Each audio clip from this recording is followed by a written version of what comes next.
السلام علیکم۔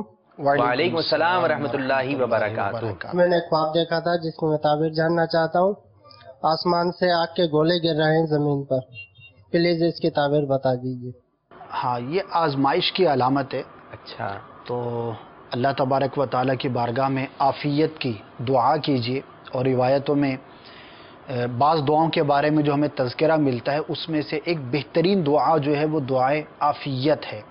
ربنا آتنا فی الدنیا حسنۃ وفی الآخرۃ حسنہ وقنا عذاب النار۔ بڑی ہی پیاری دعا ہے، مسنون دعا ہے، اس کی کثرت کیجیے۔ اور چونکہ آپ نے جس دن یہ خواب دیکھا تو اس کے بعد بالخصوص اللہ تبارک و تعالیٰ کی بارگاہ میں آزمائشوں سے، مصائب سے، آلام سے حفاظت کے لیے دعا کیجیے۔ اور کیا ہی اچھا ہو کہ کچھ رائے خدا عز و جل میں آپ صدقہ کریں تو انشاءاللہ صدقہ بلاؤں کو ٹال دیتا ہے۔ صلو علی الحبیب صلی اللہ تعالی علی محمد۔ مجھے اپنی اور ساری دنیا کے لوگوں کی اصلاح کی کوشش کرنی ہے۔